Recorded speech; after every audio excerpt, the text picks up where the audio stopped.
অবস্থায় থাকো না কেন, মদিনার লোকদেরকে যারা যুদ্ধে যেতে সক্ষম, খোঁড়া নয়, অন্ধ নয়, হ্যাঁ, একবারে বিছানা ধরা অসুস্থ নয়, তারা সকলেই বেরিয়ে পড়ো।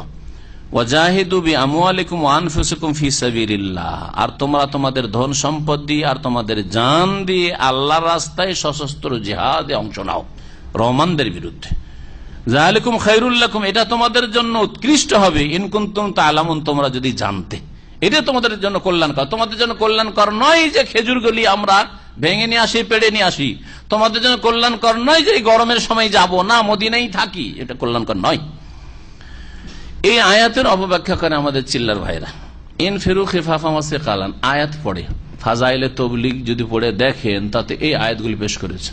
তবলিগের ফজিলতের যেটা চ্যাপ্টার আছে, যে কয়েকটা তবলিগের আছে না চ্যাপ্টার, ফাজাইলে দুরুদ, ফাজাইলে নামাজ, ফাজাইলে তবলিগ, ওতে এই আয়াতগুলি পেশ করেছে। কোথাকার আয়াত আর কোথায় নিয়ে ফিট করেছে। ইন ফিরু খিফাফা ওয়াসিকালান, অর্থাৎ যদি রাস্তা খরচ থাকে 40 দিনের, তাও বেরিয়ে পড়ো, আর না থাকে তাও বেরিয়ে, হালকা আর ভারী। বিবি যদি যুবতী হয় তাও বেরিয়ে পড়ো, আর বিবি হয়তো বয়স হয়ে গেছে, এখন ছেলেরা আছে, ওরা দেখাশোনা করছে, তাও বেরিয়ে পড়ো। যার ফলে আমার এক আত্মীয় ছিল, আল্লাহ হেদায়েত করেছে, আর হেদায়েতের উপর মারা গেছে। ও নতুন বিয়ের 1-2 বছর পরে যুবতী স্ত্রী, বাড়িতে একটা ছেলে মেয়েও না, এখন হয়েছে কি হয়নি ঠিক মনে আসছে না, হইলো ওই 1 বছর 2 বছরের বাচ্চাগুলি, আর বাড়ি একবারে ফাঁকা মাঠের মধ্যে, রোডের পাশে বাড়ি, শ্বশুর বাড়িতে রেখে যান, ওখানে রেখে দিয়ে স্ত্রীকে ছেড়ে দিয়ে চলে গেছে দিল্লি নিজামুদ্দিন। ওই আত্মীয়র শ্বশুর আমাকে খুব শ্রদ্ধা করে, মদিনা থেকে গেলাম ওইকাল, তখন মদিনার ছাত্র, আমাকে বললো যে জামাইকে বুঝান, আমার মেয়েকে একা ছেড়ে দিয়ে চলে যাবে। বলছে আল্লাহ ভরসা, কর্ম করে আল্লাহ ভরসা কিনা, কর্ম নেই আল্লাহ ভরসা। আর এটা আল্লাহ ভরসা হইলো যে যুবতী মেয়েকে একা রেখে চলে গেলে সেখানে অসৎ লোকেরা সুযোগ নেবে, এটা কোন আল্লাহ ভরসা হইল? আল্লাহ ভরসা হচ্ছে যে তুমি বাড়িতে থাকো, বাড়ির দায়িত্ব পালন করো, আর প্রতিদিন 1 ঘন্টা 2 ঘন্টা করে পাড়াতে, আশেপাশে, এই গ্রামে ওই গ্রামে, আশেপাশে গেলে চলে আসলে 1-2 ঘন্টার মধ্যে দিনের দাওয়াতের কাজ করো, এইরকম। না, আল্লাহ ভরসা মানে এই নয় যে বেশ কয়েকদিনের জন্য অথবা কয়েক মাসের জন্য বাড়ি ঘর, আত্মীয় স্বজন সব ছেড়ে চলে গেলে, দায়িত্ব বৃদ্ধ বাপ মা আছে, অসুস্থ আছে, কাকে হাসপাতাল দিতে হবে, কাকে কি করতে হবে, সব ছেড়ে দিয়ে চলে গেলে আল্লাহ ভরসা? আল্লাহ ভরসা না। তো আলহামদুলিল্লাহ শেষকালে তাকে বুঝাইতে সক্ষম হয়েছি, কিন্তু তাদের মগজে এমন ক্ষুদ্র ক্ষুদ্র কথা, ছোট ছোট কথা, যেগুলো শরীয়তে কোনো গুরুত্ব রাখে না, এমন ভাবে ঢুকিয়ে দেওয়া হয় যে সে আহলে হাদিস পরিবারের লোক, আর চিল্লাপাটি হয়ে গেছে। আর তারপরে তখন তার মনে যখন বুঝাইতে চেষ্টা করলো, বলছে যে না, আমাকে একটা জিনিস খারাপ লাগে। কি খারাপ লাগে? বলছে আহলে হাদিস মৌলভী সাহেবরা এরা টুপি কেন পরে না? আমি বলি এইটাই তাদের অপরাধ। আর আপনার ফাজাইলে দুরুদে তারাহাম ইয়া নবী আল্লাহ তারাহাম, হে আল্লাহর নবী রহম করেন, হে আল্লাহ নবী রহম করেন, যে গাফিল না শিনি, আপনি কি করে আমাদের থেকে গাফিল থাকতে পারেন? আমরা আছি বালা মুসিবতে, আমাদের আপনি খোঁজ খবর নেন। এত বড় শিরক আপনার ধরা পড়ে না? আমাদের অন্তরকে আলোকিত করেন। বাংলায় যদি পড়তে চান তো কাসিদায়ে জামিয়ার তরজমার একটা অংশ বললাম আমি, হ্যাঁ, কাসিদে জামিয়া, শিরকি কাসিদা, শিরকি ফার্সি কবিতা। তো এগুলি অপরাধ ধরা পড়ে না, টুপি পরে না, এটাই বড় অপরাধ হয়ে গেল। এই ভাষায় তো বলা যাবে কারো টুপি ভক্ত, ওকে 40 দিন নিয়ে গিয়ে কয়েক চিল্লা কেটে এসছে, প্রথম চিল্লা বা দ্বিতীয় চিল্লার পর আমার সাথে কথা, কয়েক চিল্লা দিয়েছে, তারপরে ফিরে এসছে। তো যেহেতু টুপিটা মগজে ঢুকে গেছে, টুপি ফরজ হয়ে গেছে, টুপি ফরজ, অথচ টুপি ফরজও না, ওয়াজিবও না, সুন্নাত না। কেউ বলতে পারে নবী সাল্লাল্লাহু আলাইহি ওয়াসাল্লাম সবসময় টুপি রাখতেন? একটি হাদিস চাই নবী সাল্লাল্লাহু আলাইহি ওয়াসাল্লাম সবসময় টুপি রাখতেন না, কোনো প্রমাণ নেই আপনার কাছে। নবী আরবরা পাগড়ি পরতেন, নবী সাল্লাল্লাহু আলাইহি ওয়াসাল্লাম পাগড়ি পরতেন। আরবদের এমন পার্থক্য দেখাতে পারবেন যে আরব মুসলিমরা পাগড়ি পরতেন, ইসলাম কবুল করলেই পাগড়ি ধরিয়ে দিলেন, আর ইসলাম কবুলের আগে আবু জাহাল, আবু লাহাব ওরা পাগড়ি পরতো না, এটা প্রমাণ করতে পারবেন কেউ? না, আরবদের এটা ড্রেস ছিল, আরবদের কিছু ড্রেস আছে, ন্যাশনাল ড্রেস, জাতীয় পোশাক, ওই রকম জাতীয় পোশাক ছিল।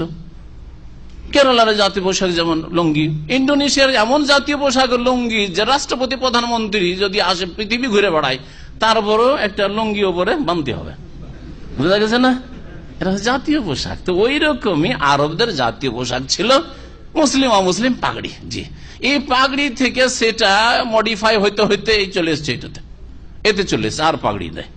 এটাও কোন সুন্নাত না, এটাও আরবদের জিনত। আরবদেরকে এখন ভালো লাগে, তখন পাগড়ি ভালো লেগেছে, এখন এটা ভালো লাগে, এটাও কিছু না, এটাও কোন সুন্নাত না।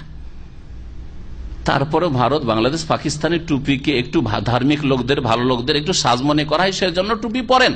কিন্তু বলেন যে এটা টুপিটা মুসলিমদের ভারত উপমহাদেশে একটু ভালো পোশাক, বললেন যে সুন্নতি পোশাকও বলিয়েন না, আর ফরজ অজেব পোশাক, আর এরা টুপি করে, মৌলভী সাহেবরা টুপি কেন পরেন না, এইসব কথা বলিয়েন না এসব।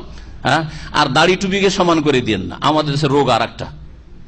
আরে দাড়ি টুপি কিছুই নেই, মানে দাড়ি আর টুপি ওর কাছে সমান। দাড়ি ওয়াজিব আর টুপি সুন্নত নয়, দুটোকে দিল এক করে নয়, বরং দাড়ি নেই টুপি আছে। এই দৃশ্য বোম্বাই, দিল্লি, এগুলো শহরে গেলে, করাচি, এগুলোতে গেলে জানতে পারবেন। বোম্বাই তো কয়েকবার গিয়ে পিস টিভি রেকর্ডিং এ থাকলাম, রাস্তা দিয়ে গেলে দাড়ি নেই কিন্তু টুপি দেখে চেনা যায় যে মুসলিম। তাই বললাম যে এটা আবার কোন দৃশ্য রে ভাই, টুপি, যুবক ছেলেরা প্যান্ট শার্টে আছে কিন্তু টুপি ছাড়ে না। বোম্বাইয়ের এটা ট্রেডিশন মুসলিমদের, টুপি আছে, দাড়ি নেই টুপি আছে, কারো দাড়ি আছে টুপি আছে, আর অধিকাংশ দাড়ি নেই কিন্তু টুপি মাস্ট, টুপি আছে। তো আমি জিজ্ঞেস করলাম আমাদের ভাইদেরকে যারা আমাদেরকে নিয়ে যায়, কি বলছে যে এটা এখানে এই জন্যই করে, দেখাতে যে আছি আমরা মুসলিম, বোম্বাই আছি আমরা মুসলিম, এই যে টুপি দেখেছিল যে আমি মুসলিম চেনাবার জন্য। ওতে একটু ফায়দা আছে, পার্থিব ফায়দা। আমাদেরকে একটা সহি আকীদার মসজিদ খুঁজতে হবে জুমার দিন, রেকর্ডিং এর রাস্তায় যাচ্ছে, জুমার টাইম হয়ে গেছে, ওদের বলছে যে জুমার আগে শুরু করবো না, জুম্মা পড়ে এসে শুরু করবো। কিন্তু আছে বেরলবি মসজিদ, যে গিয়ে ঢুকে যেত এক বিপদ, আছে দেওবন্দি মসজিদ, ঢুকে যায় কিছু বিদাত হবে সেখানে।